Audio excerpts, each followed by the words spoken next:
it's super clear that our number one priority needs to be achieving seasonality. The gist of it is that we're kind of no longer referring to seasons. We're shifting away from seasons. Alright. In 343's community livestream, they shared details of Infinite's January update and what's to come in the near future for Halo. To quickly go through this, they showed off a new armor core, which is Mark IV, the armor that was used in Halo Wars, 3 new helmets from the Halo TV show. Shoulders are cross-core now, which is nice. We're slowly expanding beyond just helmets, visors, and coatings. A new arena map called Illusion, with a long hallway in the middle of the map that applies active camo to any player who enters that section. New Forge objects, options, and improvements like a Covenant palette, colors for biome pieces and decals, and a mode creator feature for scripting new game modes in Forge, which is pretty much just a feature that condenses whatever settings you employ via script brains and exports them into a mode of their own. They also revealed the HCS 2024 roadmap with new HCS team armor coatings, which, I can't lie, they look amazing. But they are just cosmetics. That's good news for the competitive scene though. They also talked about playlist updates, but are depending on the players to create what's going in them, as they've tended to do in the past. And with additions to Forge mode, they're expecting the community to make a midship remake with their Covenant object palette, and they also mentioned adding community Forge maps to Big Team Battle. So lots of emphasis on the Forge community. And just to simplify and recap what's in this update, there's cosmetics, an arena map, and more Forge stuff.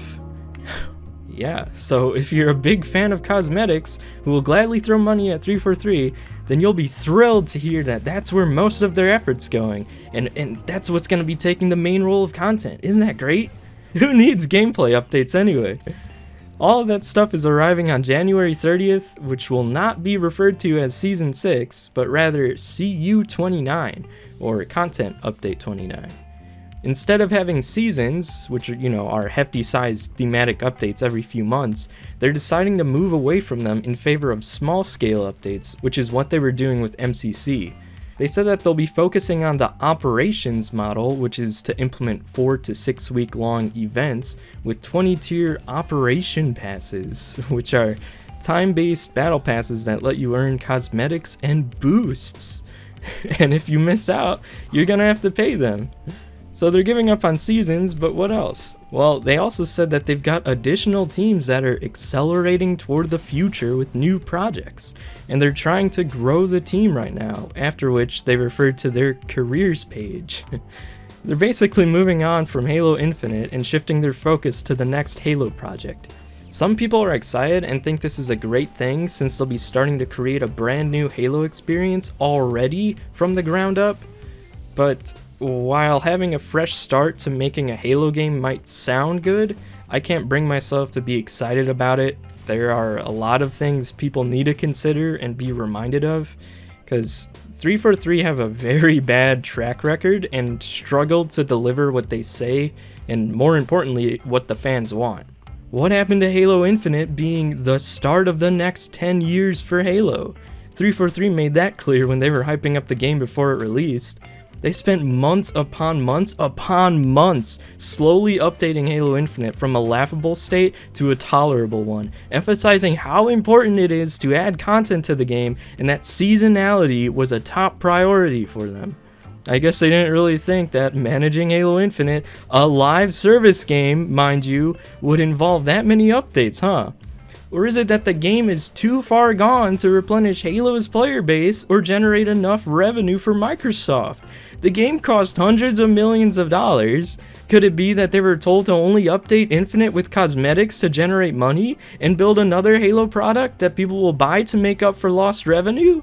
Seems more than likely to me, but many people are getting excited because they can make their Spartans look so pretty for $20 and are thinking the next Halo game will definitely be good. People can be so hopeful and optimistic when it comes to one of their favorite franchises that they'll constantly put faith into the ones managing it, regardless of all the damage that's been done by them. I get that we just want to see Halo thrive again, but at what point are we going to put our foot down and say enough is enough? There have been plenty of other times when 343 made a promise that they completely broke, but for some reason, those get ignored and people will still believe 343 when they say they're gonna make things right.